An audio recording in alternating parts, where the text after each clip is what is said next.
Well, thank you very much for inviting me to come and talk, especially to the organizers. As you will have guessed from my name, I have a connection with Poland. My grandfather was born in Kraków in 1881, I think. And he then moved later in his teens to Berlin, and then was there until the war, and then came to London. And then he brought, well, he didn't, anyway, he got his son, my father, over. And anyway, here I am, many years later. So it's good to be back. Thanks for hosting me. And the festival spent a long time helping me search for Miodownik cake today. And we finally found it, which I'm really also grateful for. Okay, so I'm here, and I want to talk to you about what I've been doing, and in particular, what we will make in the next century. Or this is my view of it, perhaps, and it's obviously predicting the future is a fool's game. I'm quite good at being a fool, so hopefully I will be able to do that, but I'm really looking forward to hearing what you think, too, of the future and where we're going. This is a sort of rendition of some of the themes, I think, that our future cities will look like, perhaps, or things that we will have to face. And, of course, we have to build them out of something, and that's the main theme. What will we build the future out of? Materials, obviously. So, to start, I thought I would start in London, where my lab is, and just say that on the way home, waiting for the bus, I'm just pick out materials while I wait in my head. Obviously, I don't speak out loud. That would be weird. But it doesn't really take very long, and you have a lot of materials, actually, in the very everyday world, and this is a tiny fraction of them. So we make materials. That's what we do. Humans are really into them. And if you think about it, if you take all those materials away, then we're all just naked in a field. On a day like today, that doesn't seem like such a bad idea, but rewind in your head to the last rainy day and back to the winter, and you realize that we won't survive long, naked in a muddy field. So why, if you ask the question, why do we make all these materials? The first answer is obviously to survive. I mean, we are descended from some clever monkeys who decided enough was enough with the bananas and the trees, and they wanted to kind of do something different and develop tools. First of all, stone tools. And this is, of course, why we name the ages of civilization after materials, because they're so important. The Stone Age, and then we have the Copper Age, and then we have the Bronze Age. And as we invented new materials, so our capabilities became greater. And then, of course, you have all these other materials that we invent. And each one of them starts to not just be about survival, not just be about getting food or making shelter or making clothes, which would have been the first reasons for these tools. But then we start to get ambitious. We start to want to have a different life. We want to be different. And so these materials that you see here are all our way of doing this, our way of getting into the future, of being a different person or society. So we build cities out of materials. We make cars, we make phones, and we repair our bodies, and we do all these things to express or to achieve our dreams, to go to the moon, or to live a stable life without dying, at early age. So when you look at it like this, it feels totally natural that we should be making all these different materials, all the materials you see around you now. they are a reflection of us, our values, and our hopes and dreams. So then, if we do this exercise of looking into the future for the 21st century, one of the things we should probably do is work out what are our fears, what are we going to try and protect ourselves from, and also what are our dreams? Where do we go from our heads? But before I go into that, I wanted to give you an insight into how material science works. Like, it's one thing to make an alloy that protects you from toothache, or a steel or rubber for your car or for your shoes, but how do those materials work? So this is how to kind of get into understanding it. And in a way, it's all you need to know about material science in one map. And it is a map. It's a map of the world, but it's a map of the inner world of your stuff. And just like the early photos of the Earth from the moon, that blue globe you remember seeing on those footage, it's a kind of pivotal moment in our history to get that. This is also a pivotal moment because once we knew this map, suddenly we could make all sorts of different materials. And that's been relatively recently. This is the last 50 years. So how do you navigate this map? At the top is big stuff. Smaller, smaller, smaller, smaller, smaller, smaller, smaller, smaller. So I've separated it into two halves, the living material and the non-living, inanimate material. And this is a convenient split because pretty much most of what we've done in our history is muck about with making new inanimate materials, steel and plastics and things like that. But the future, I'm pretty sure, is that we are going to start moving into this middle ground between living and non-living. And that's one of the things I want to talk to you about. But we have lots to learn from the living world. And so it's worth thinking about how it works. It's also a good way of understanding these different scales. So at the top we have trees, big things, and whales and mice, and then the fleas on the mice, and then the hairs on the fleas. If you zoom in further, you find that these hairs are made of tissue, and actually we are made of tissue, right? So all of our different, livers, kidneys, brains, skin, these are tissue types. And then if you zoom in further, you get single cells, and cell is the Lego of the natural world. It makes everything from cells. So this is quite an amazing thing that the cell, you and I, all started from one cell, and it can turn into these different tissue types. And you can grow something like a bone or a tooth or a hair or a soft skin, all from the same material. This is really, really, really deeply miraculous. How does that happen? Well, then you zoom into the cell and you try and work out how cells work, and this is still the wild west of science now. Down here is where a lot of the action is, trying to understand how a single cell, can turn into the complexity that we are, or a flower is, or a whale, or a mouse. These are things called macromolecules. And of course, inside the cell, there's lots of different machines. And I don't mean that metaphorically. They are machines. They do stuff inside the cells. And it is quite a mysterious thing to understand how it is that molecules can do things without being told what to do. The information that's in there is in this molecule here called DNA.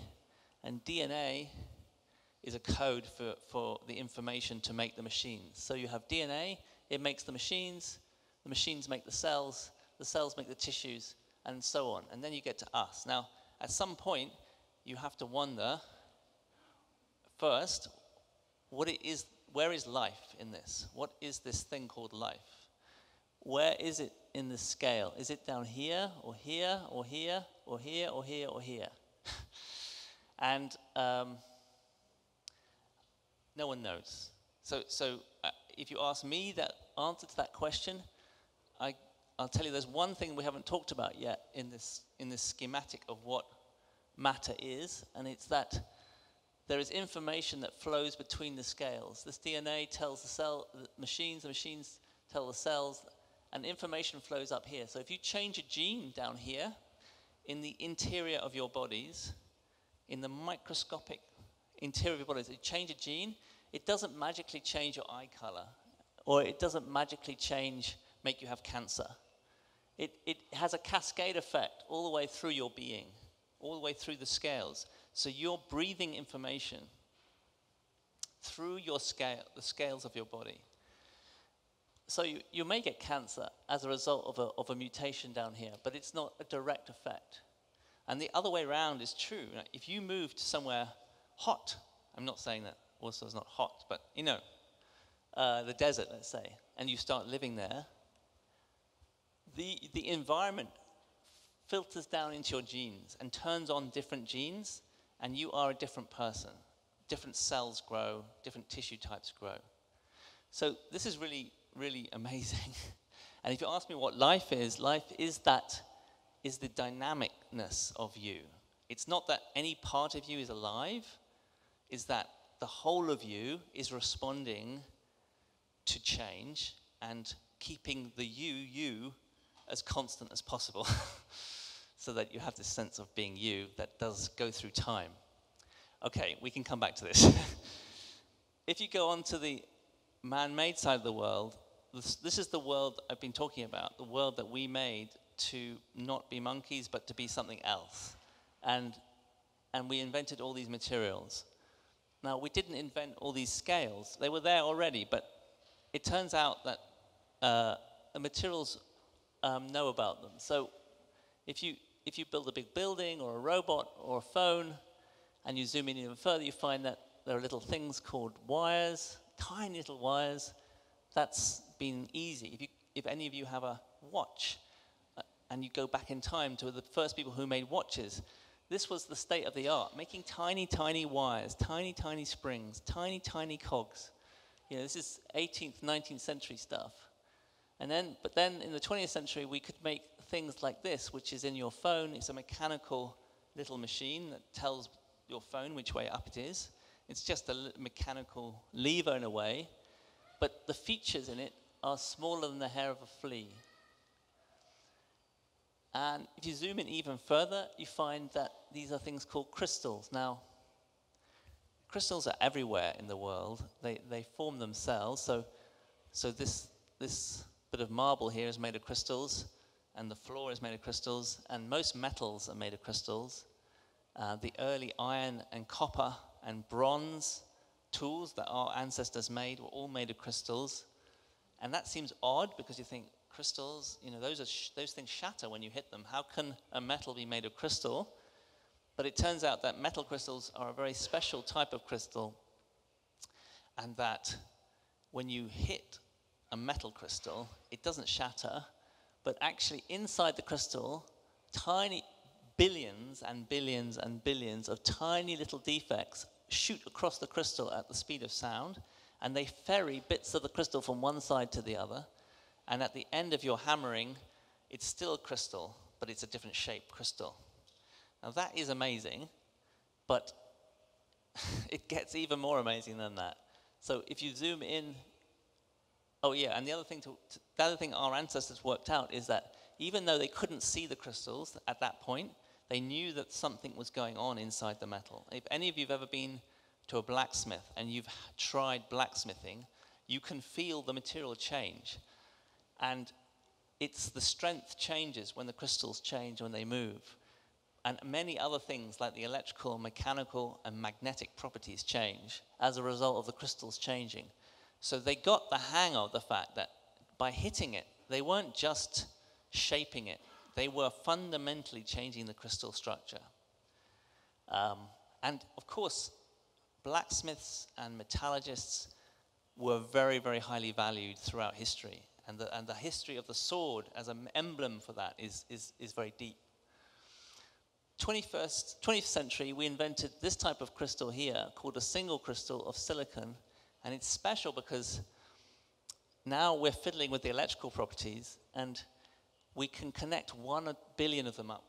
And inside your phone, if you have one, inside this laptop, is a sliver of material, silicon, the size of your fingernail, and it has billions of these inside, all connected up. You look at it, you can't see anything. It's all microscopic. And that is what does the computation of your computer, your phone, everything.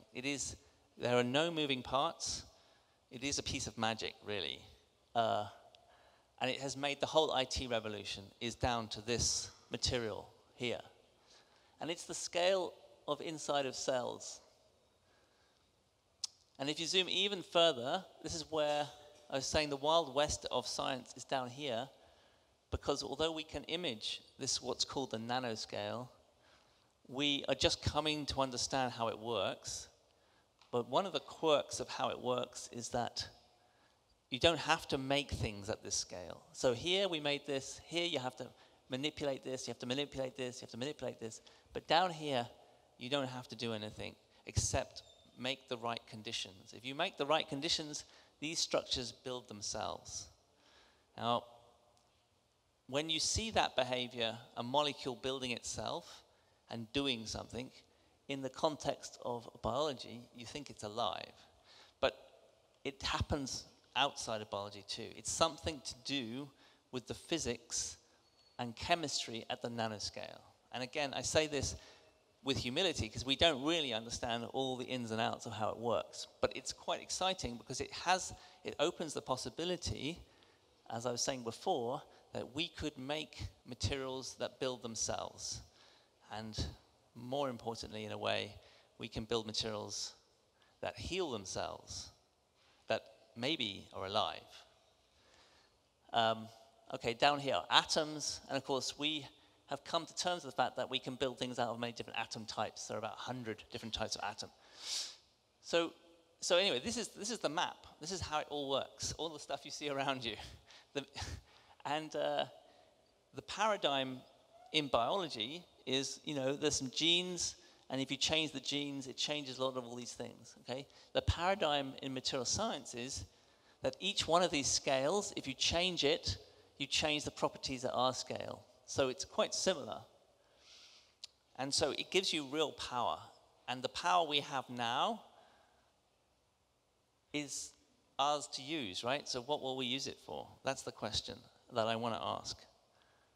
Okay, so one of the things I think we are going to have to solve this century is energy generation. The Industrial Revolution harnessed first wood until we burnt all the forests down, then coal, and then oil. And we have realized that actually that is polluting the planet in a global scale and causing climate change. So we need to wean ourselves off carbon. So what will we do? Well, actually, we've already made some efforts in this direction. These are solar cells.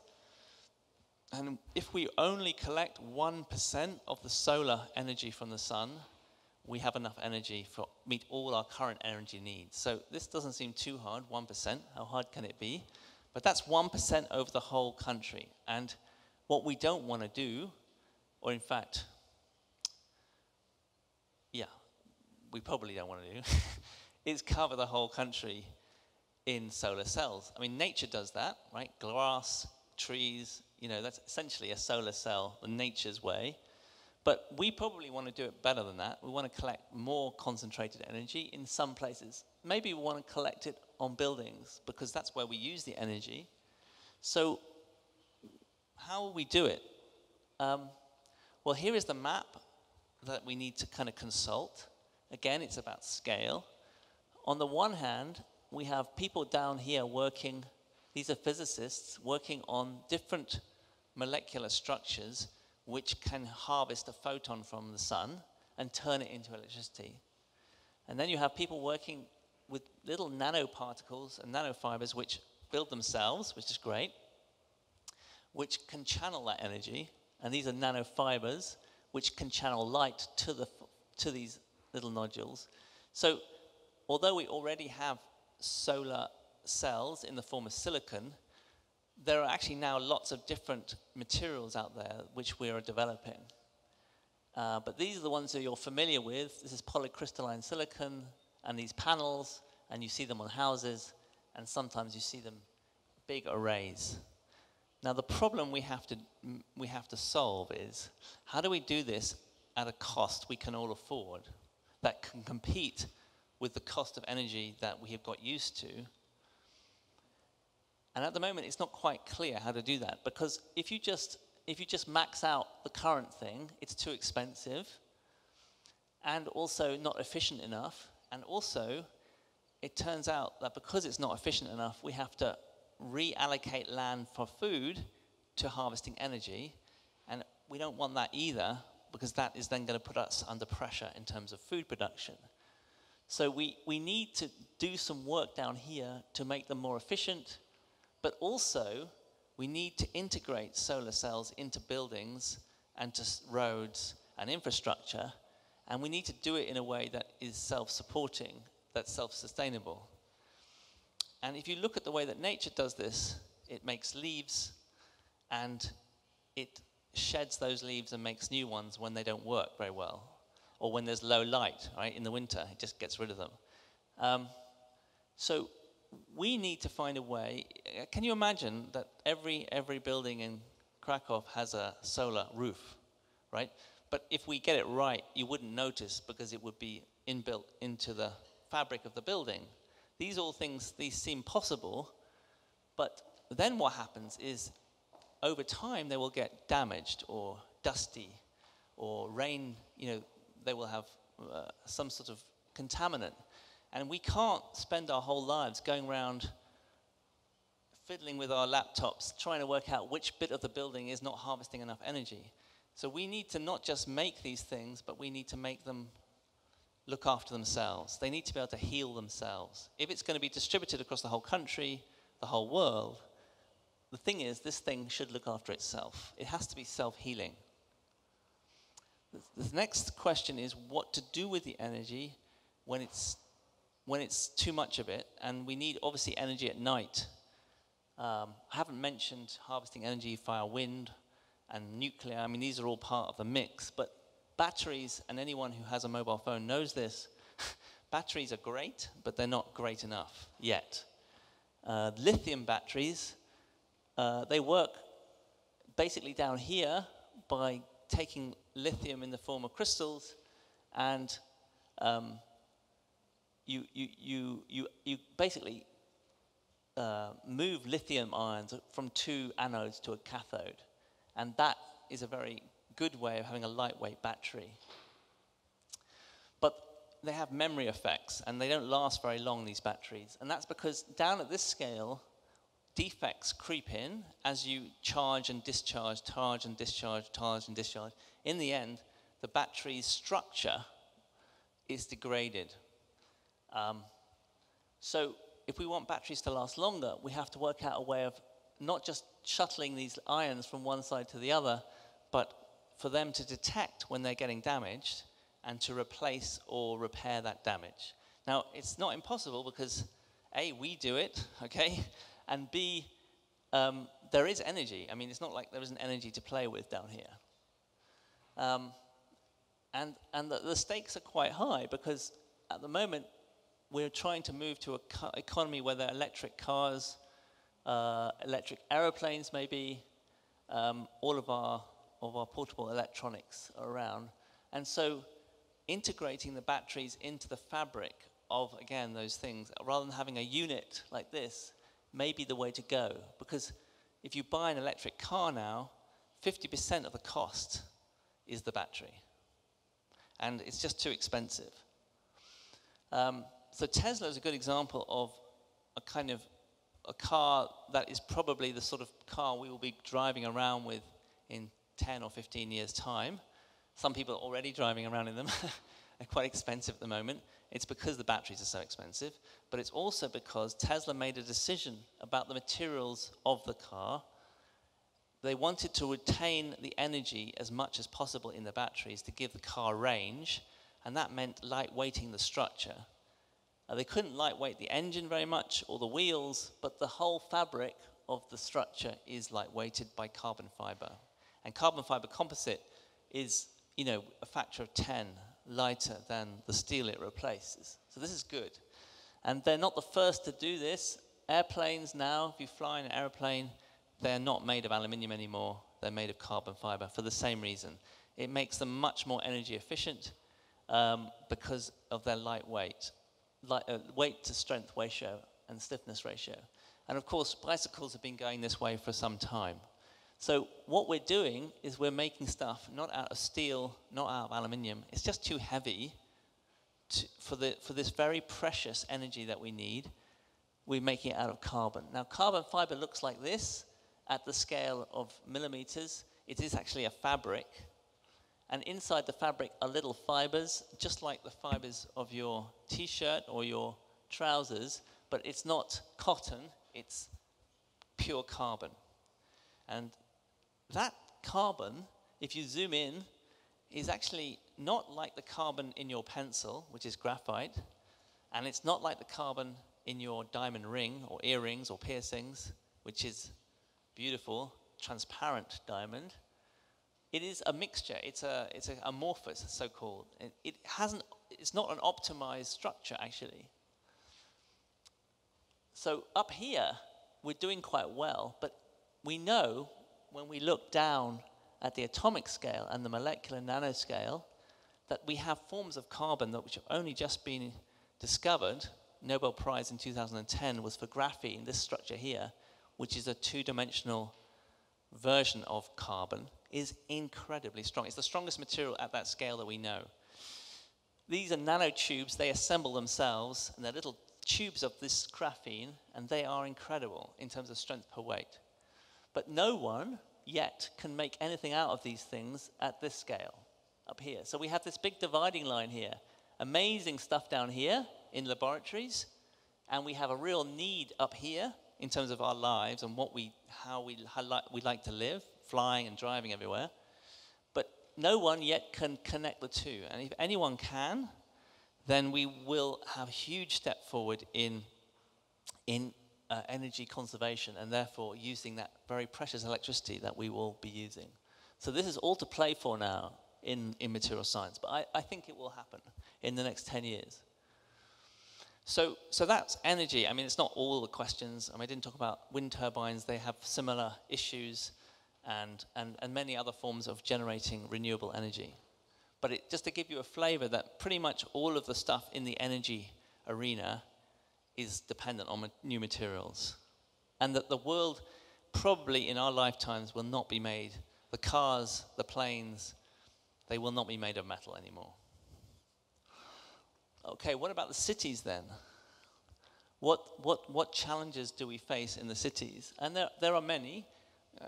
Global warming is going to throw a lot of stuff at us. But by and large, we have found incredibly good materials to make our cities from that can withstand storms and weather and even floods.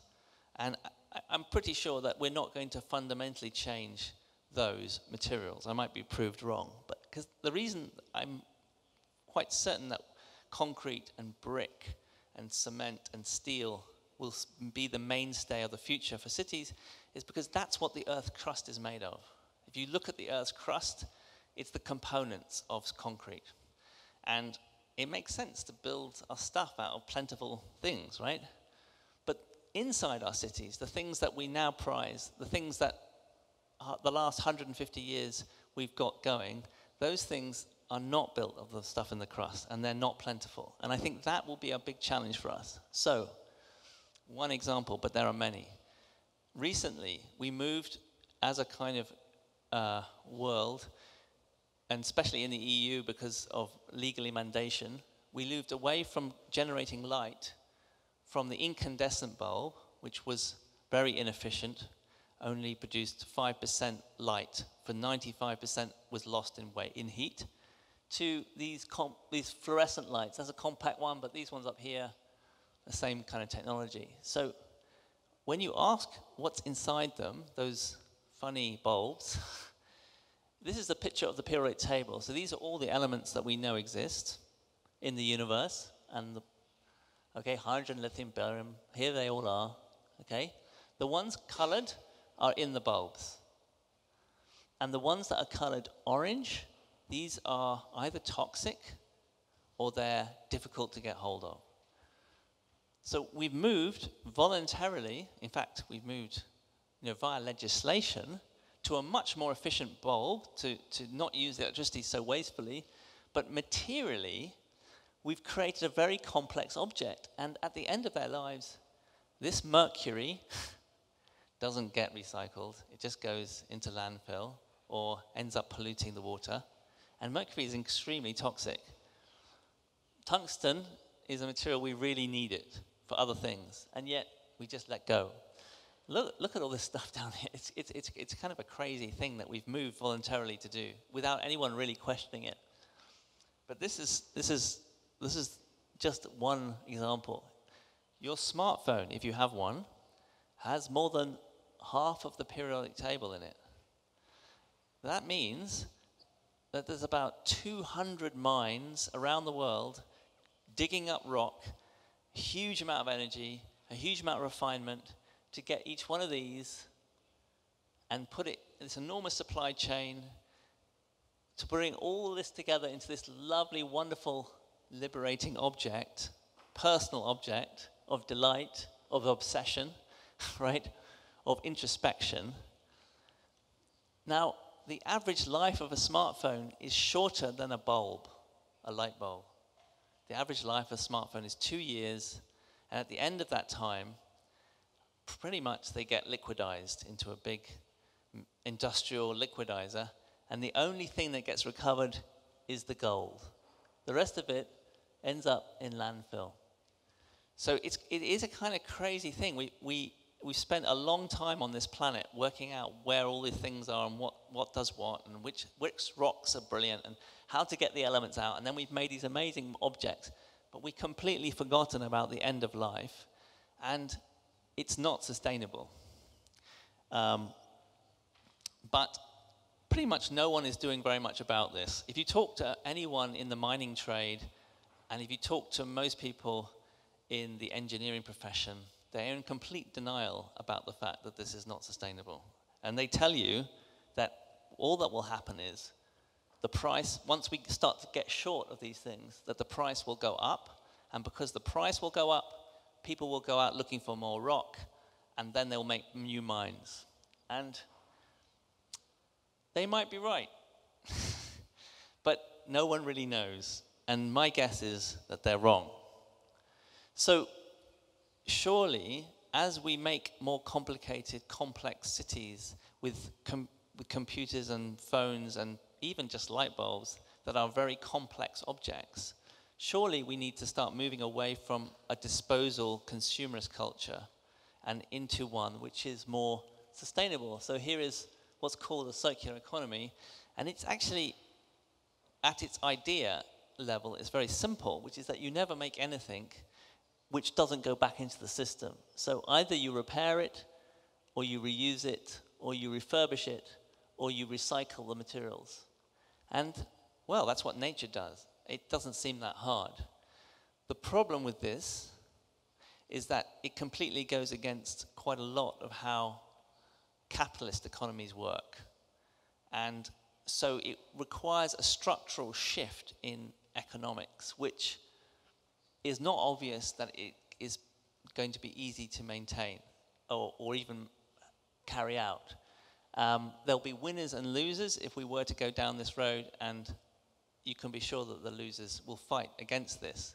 So I think this will play out in the 21st century, and I might be wrong. The world might be plentiful. We might be able to get away with just liquidizing our phones for the next 100 years and digging up more rock. But if I'm right about this, that we can't do that, then actually the whole system will start breaking down, and we will have massive spikes of price rises, shortages, and some sort of shift to this kind of economy. But my work, the work that we're doing in our lab, is a slightly different take on a solution to this. So if you look back here, talk about repair, this has a little spanner here, and it kind of implies that we will repair it. But I think that when you look at the amount of infrastructure per person and the amount of electronics per person that we now rely on, the idea that we will repair everything seems to me unlikely. We're not going to go around repairing all the solar cells, all the batteries, all the planes, all the cars, all the roads, all the tunnels, all the planes. But what if we made them repair themselves? What if those materials that we make things out of in the future, what if your phone, instead of when it goes wrong, you go and see the person who says, you know what, it's not worth it. I mean, this happened to me the other day. Yeah, it's not worth it. Your vacuum cleaner, you know, I can send you the part, but it's not, you might as well buy a new one. And I say to them, no, I think I'd like to have the part. And essentially those conversations happen, right? And you end up throwing away the old one. And the reason is that the part, the things that break are often very small inside your material. And you don't have the equipment, no one has the equipment to repair it. This is true of ourselves, right? When you get injured, or if your child falls down and scratches their arm, you're not repairing their arm with stitches. You know that you put a plaster on it and it will repair itself. That's the most amazing thing. that actually to have a long-lived thing that you can have a relationship with requires it to repair itself. We are a good example of this. So why shouldn't our city repair itself? Is it impossible? No. Go into any forest. It's full of life. All of it is self-repairing. So it's not physically impossible. Is it impossible for us to do? Again, no. So this is an example of self-healing concrete. So it's a concrete that heals itself. Inside it is put little bacteria, which are archaea bacteria, and these can lie dormant for 50 years inside the concrete, and do. And you build a big bridge across an enormous water, and you don't want to go back and repair it because it'll cost you a lot of money. But then one day 10 years later, a big storm comes, and it survives the storm, but now there are little cracks. Now if those cracks are left, they will end up destroying the bridge another 10 years down the road. So what you want is for the cracks to repair themselves. But luckily for you, you made it out of self-healing concrete, so these bacteria wake up inside the crack. They're exposed to humid air, they wake up, and they look around for food, and they find some food, because inside the concrete are left little packages of starch, so they eat it, delicious, and then they reproduce, because they're happy, they've just eaten, and they reproduce exponentially, and they eat more food, and they reproduce, and then they have a poo, and they excrete calcite. And calcite is one of the major constituents of concrete. So basically, they eat their way out of the crack, leaving behind them pristine material. So these little cracks, they get healed up, and they don't turn into big cracks. And at the end, a few years later, you have pristine material. So this is in production now. This is being commissioned now. So this exists. It's a bit of a cheat in a way, because we're using an organism, right? We're not actually making their own, but it's the way for the future, if you ask me, of our infrastructure. We're also working on self-healing roads. This also sounds a bit far-fetched, but actually when you research roads and the materials we use to make them, you find that the tar that we use is a liquid actually, and it has all these different structures inside it, and asphaltenes, and these amazing micelles and multenes. So the map of your road, the internal map, is really beautiful. And actually, a lot of these structures self-repair already. We don't have to do anything. That's the amazing thing. So when a big truck goes over a newly laid road outside, cracks do open up. But what happens is there are little molecules in here which are so small that they swim around inside the material, and basically they allow it to flow. And then these matrix phases flow into the crack, and the crack heals up. But what you'll have noticed that our roads still fall apart, so what's the deal? Well, the top surface of the road is open to the air, and what happens is the little molecules, they end up exiting. They're volatile. On a hot summer's day like today, they evaporate. And so there's a net loss of them at the surface. So the surface gets old and gets brittle. just like your skin. So in the same way that your skin gets less supple with age, so do the road surfaces. So, and then once a crack starts, in that situation, you get a runaway, you get a pothole. So our idea is not so much to start fiddling around down here, because actually it's pretty good. What we want to do is stop that aging of the top surface. And we feel like there's many ways to do it, but one of the ways that looks really promising is to develop road cream. So just like cream for your skin, you all rely on it, I'm sure. We would have a big tube of cream for the road, and actually, people would go around every few months putting cream on the road. I know it sounds ridiculous, but when it happens, just remember this lecture, okay? Okay, so, not too bad. Okay, good. So, health. So here is another bit of, I think, the puzzle about the future that I think you will see big changes in your lifetimes. We've lived through the previous generation sorting out quite a lot of the basics, which is basically sewage works and sanitation, clean water, antibiotics, pretty much it. That's why we all live to about 70 or 80 now, on average. But we want more than that, and this is where we get into the why we develop materials, not just because we need to, but because we want them, because we're kind of egotistical and we want to live like gods. I mean, let's face it. Who doesn't want to live to 100 if I can promise you that living to 100 means you can live in your own home, completely independent, still go skiing, still play tennis and have coffee and beer. No one is going to say no to that, right? Pretty much. But that's not the deal at the moment. The deal at the moment is you can live to your 70 like that, and then for the last 20 years of your life, it gets bad. So there's going to be a big driving force for that last 20 years not to get bad. And it's going to be materials technologies, I think, that are going to come to the fore. So what are they going to be? There's going to be lots of them. I'm going to concentrate on one, which is 3D printing, because 3D printing has come along in the last 10 or 15 years, and it is making a big impact in health. And I think you have only seen a small bit of it. So just to start with the real basics, a 3D printing, for those of you who don't know, is you design something on a computer in 3 dimensions on the computer, you press print, and out here comes the 3-dimensional object, right? A cup, maybe, or a bottle. So far, we can't make something as complicated as a microphone in one piece, but it's coming. But in this case, it's a simple piece of plastic in the shape of this child's heart. And the reason the hospital 3D printed it is because they didn't make a model. They did an MRI scan of the heart. And the reason they were doing that is because it was a very complicated piece of surgery to save this child's life.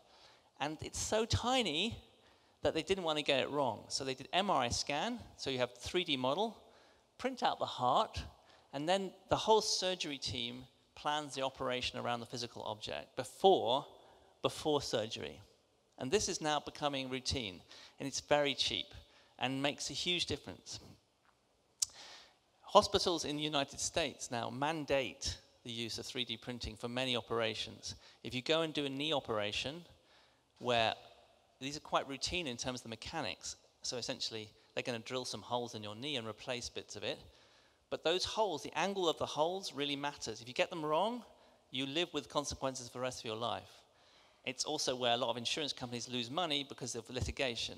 How to protect you and the risk, you do the whole thing on a computer, you plan the operation on a computer, and you 3D print the drill guide so that when you go into the hospital, you're lying on the thing, and they put this drill guide on your knee with these holes already in the right positions, and then the surgeon just drills down the holes. So this is not, these 3D printers cost $200. They're not expensive things. This stuff gets thrown away afterwards. It's only made of starch. But it makes a huge difference. But it is only the beginning, I think. So another big area which is now growing is prosthetics. People 3D printing their own prosthetic limbs. So it's democratizing. Because the 3D printing is so cheap, And because the skills of making the objects on the computer are quite easy to do, this child printed and designed his own prosthetic. And in fact, as he grows up, he can keep making new ones. He can make ones with 6 fingers, one with 10 fingers. He's in control. And I think that's another aspect of this technology that's appealing, is that it democratizes the making. And the making has gone the opposite way in the last 100 years, that people used to make things up and down every street in Krakow. Every street would have workshops making stuff. Now, not so much, right? It's all gone into the factories. It's all gone away. And people are distanced from making. But this is no longer, doesn't have to be the case. You can make things that are sophisticated enough, but meet the needs. War zones. So 3D printers are now shipped to war zones, Syria, Africa, all the time. And the reason it makes sense is that if you're going to make a prosthetic, you have to make it to order for this person. And if you get someone involved who's a prostheticist, then that's a lot of money, $10,000, because everyone is different. But with digital technology, you can do the bespoke cheaply. And it's that bespoke nature that everyone's different, but the computer it doesn't cost you any more to do it for you or for me. So then, what about internal parts of the body? Yeah, well, this is also happening. So this is an example of a woman who had cancer of the jaw. So they did a 3D design of her jaw, and they printed it out in one piece. And not with the teeth, by the way, sorry. But this is titanium. So you can print in metal, and titanium is one of the metals that is biocompatible in the body. And so this was implanted into the woman's jaw and saved her life.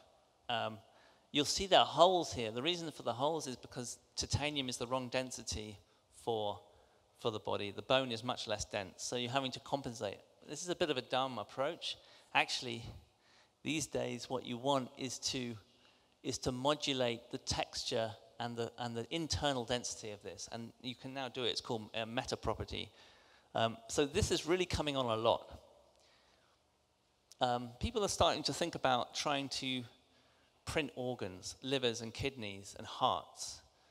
And here, this is an example of printing with cells to try and make one of these organs.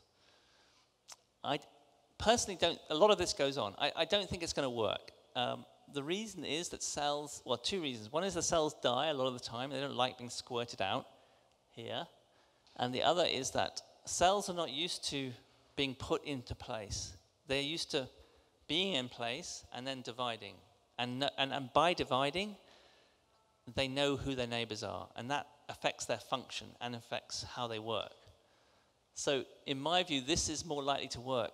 This is called a scaffolding approach. So what you do, you make a microscopic scaffold, and the purple things are stem cells from a patient, and the green fibers are the scaffold. So you're giving the cells something to sit in, to live in, inside, an internal structure. And if you get the chemistry right and the shape right of these internal little spaces, the cells like it, and they divide, and they turn into bone cells, or they turn into cartilage, or they turn into liver or kidney. Now, people have been growing liver and kidney organs in the lab using this way for about 5 years now, and it works. It's opening up the possibility that you may not have to wait on a waiting list for a replacement organ, that you could have one grown to order. The thing that people can't work out how to do, I mean, there's many problems ahead, but one of which is that how do you put it back into the body and for it to work? And I'll give you an example of a simpler object that was done. So this is a windpipe. So it was made using a scaffolding process with the patient cells put into it. So you can see the tissue has grown. And then the patient, after 2 weeks, they had their surgery, they took their cancerous windpipe out and they replaced it with their own cells, their own windpipe. And it works sometimes at the moment, this. And the sometimes problem is this, that it's not going to reject the cells because they're your own cells. It's that these cells die as soon as they go into the body unless your blood supply from your body gets into the tissue quick. And this is called vascularization. And for something like this, which is basically a mechanical object inside your body, a tube, quite a simple function in a way, it's possible. But for a kidney, a liver, a heart, it's turning out to be difficult. So I couldn't, with all honesty, tell you that in the future, if you have kidney failure, that you will end up having a kidney grown for you, and then you'll be fine. And it's an interesting time to live because we just don't know whether this is going to work. But if it does work, I think the chances are reasonable. Then organ donation and all that stuff is going to look good. And it also will have a knock-on effect, which is that, of course, rich people are going to do this to order. They're going to think, like, I drank for 20 years, too much vodka, right? Okay, I'm going to grow myself a new liver. And so it brings up all sorts of ethical and moral questions about who should be allowed to buy themselves an extra 20 years of life. So, yeah, we're into quite interesting territory. Okay, I'm okay, yeah? 5 minutes. Okay, so food and drink is an interesting one. I'm just going to do a brief talk about this, which is that it seems obvious that, and especially I've experienced in Krakow, delicious food and drink. Why do we need to change anything? I did a TV program last year where I challenged this Michelin star chef, 2 Michelin star chefs, to a cookery competition for a week in his kitchen. And I said I could cook better than him with material science, more deliciously, with less fat, less sugar. And he said, no, idiot. Anyway, he was right. But I was trying to publicize something, which is that actually we have a problem with our food and drink, and it's not just about the health issues, although, my God, how much butter and salt he put in, I can tell you. But it's to do with meat. So is there anyone here who's a vegetarian? Do we have any vegetarians in the audience? There's one here, and then one there, and then one there. Oh, yeah, of course, yeah. Not very many, okay, not very many. One there, okay, thank you. So, everyone else eats meat. Now, I'm willing to bet that the reason you eat meat is not because you like to see animals die. This isn't part of your pleasure. When you tuck into that bacon or sausage, in your head, you're not going, it's more delicious because I know the animal died. It's not, is it? It's kind of a thing you feel either neutral about or, bad about. But if I said to you, we can make you something as delicious as bacon, as sausage, but no animal had to die, you haven't really got a problem with that, have you? But it has to be as delicious as that, because all of us here have all tried to go vegetarian, haven't we, at one point or another, and we've failed at the smell of a bacon sandwich.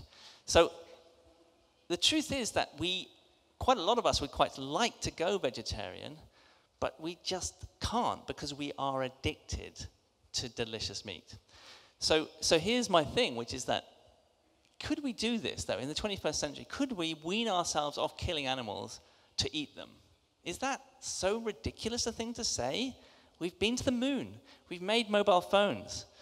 We've made nuclear reactors. We can do amazing things. Surely we can do this. And it's really not beyond us, I think. Also, I think we're going to have to do it. We've got an incentive. It isn't just the killing. It's that when you look, this is quite a complicated map, don't worry too much about it, but if you look at, these are CO2 emissions and where they come from. So CO2 emissions come from energy, and they come from land use change, but they also come from agriculture. And quite a lot of that stuff, the methane, is meat production. And if we don't do something about how much meat we eat per person, and we get to 10 billion people eating the amount of meat that on average we eat in the West, we don't have a chance with climate change. We have no chance. So not only should we do it, I think we're going to have to do it. And I think it's going to be really interesting to see how our eating habits change over the next 20 years. but we're going to have to invent some new delicious materials. And in fact, we've been doing work in the lab about modifying taste and creating new taste sensations using different eating utensils. So imagine I could create that lovely bacon flavor in your mouth, not from the actual material, but from the spoon or the fork. Is that possible? Also, taste as a thing is actually a predictor of disease. So if your taste starts changing quite a lot, often it means that your whole system is going a bit strange, and so doctors know that if people come in and say their taste is changing. So could we make a spoon that you eat in the morning every day, your muesli or your porridge, and actually every day you taste it, and if it doesn't taste right, it becomes a detector. So I think there's a lot to be done here in the way that we eat and what we eat.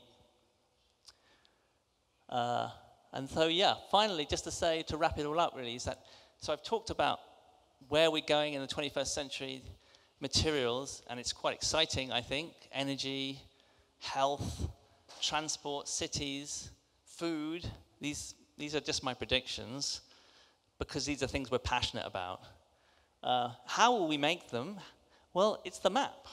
That's all you need, the map. We have the map. It's like a treasure map. You just need to find X, where X marks the bacon spot, or X marks the spot where we have a self-healing material for your phone, and so you no longer have to throw it away because it heals itself. You drop the phone, the glass cracks, you put it into a tiny little cupboard, and you give it a little bit of medicine, and next day it's feeling better, and the crack is gone. Is it impossible? It clearly isn't. That's how we work. How do we do it?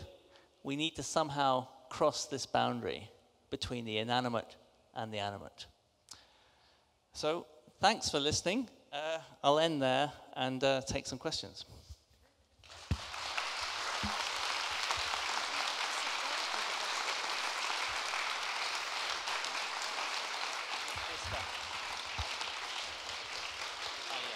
Yeah.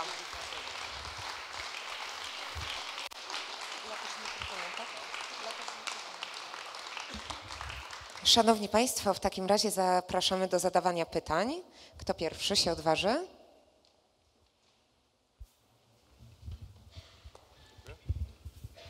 Hi, I'll be talking English.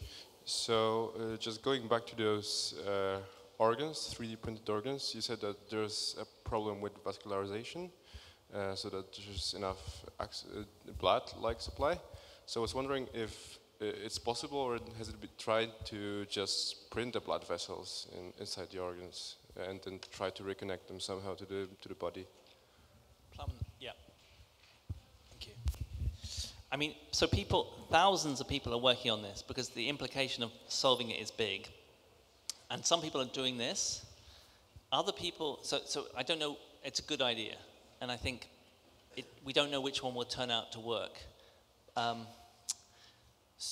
But other people are doing something which is also interesting, which is that what they do is they take the liver or kidney of an animal and they decellularize it, leaving a matrix which is like a scaffold and has the blood vessels in it, all nicely in there, and then they populate that with your cells and they grow it up around that. And that, to me, that feels like an even better, maybe, idea.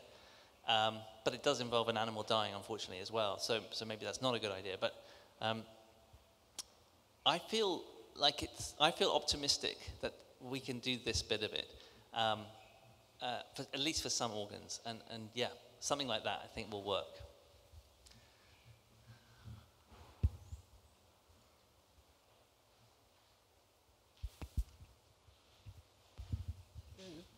Czy masz jakiś message, czy jakiś przekaz dla dzieci?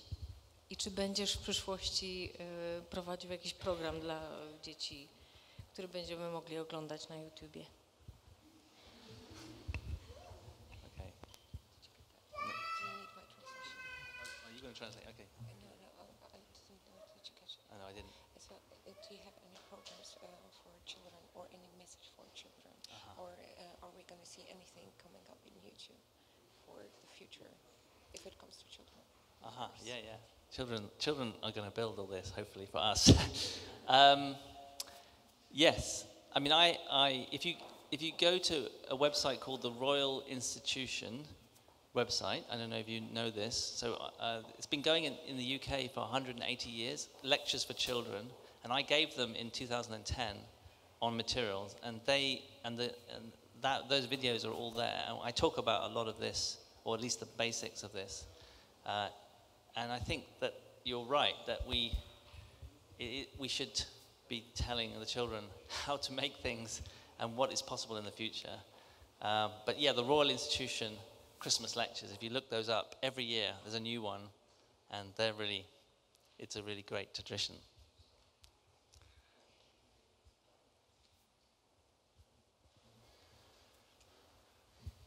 Jakieś dalsze pytania od Państwa? I have actually a question, because for many years we believed that we can construct some nanomachines which will be injected in our body and that they can make this self-repairing process. Do you think there is a space in this future for making something like that? Because I think actually we are quite unsuccessful in this approach up to now. Yeah. So what you're talking about is making versions down here at this scale, a bit like molecular machines, but our own versions, which would go through your system and repair. So I just don't think we have enough skill at this level yet to be able to do anything like that. But potentially you can see that that's exactly how nature does it. So it feels to me like we will learn in the end how to do it. And I think it's important for our health that we do, because when I talk about, even if we agree that we will be able to make a new liver for you, or a new kidney for you, or a new heart for you by these processes, but your cardiovascular system is not just your organs, it's all the connections between them. And actually that often is what kills people. So heart attacks and so on. So in order to kind of deliver on a promise of being able to live a healthy life until 100, we would have to, I think, also work out how to clean our arteries. And it's going to be interesting to see how far we get with that, and whether that turns out to be the biggest problem or whether the organs do.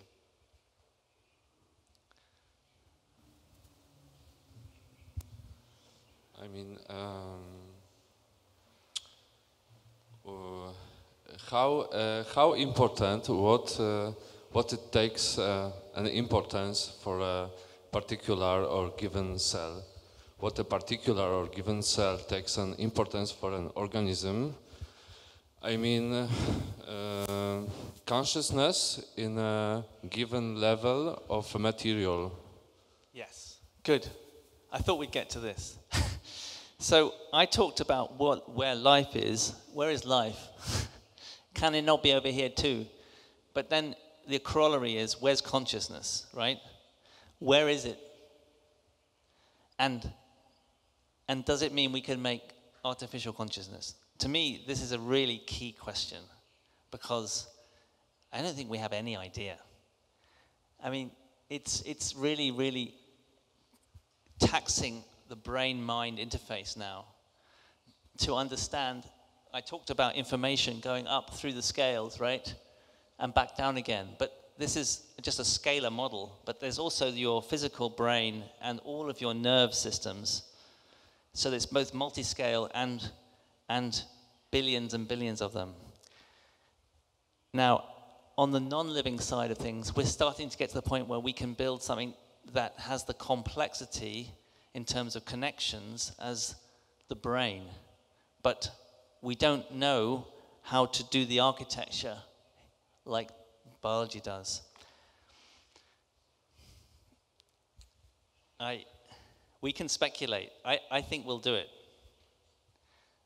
I don't feel like there's a. My feeling is that there's a consciousness is not an on-off thing, and that you build consciousness with complexity, and as we build more complicated things, they will have more complicated consciousness. That's my feeling. I think we have, mamy jeszcze czas na jeszcze jedno pytanie. Well, you just presented to us incredible materials, self-repairing and other materials of the future. But I think that after the crisis of 2007 and 2008, the big effort and the big investment is made in a completely opposite direction.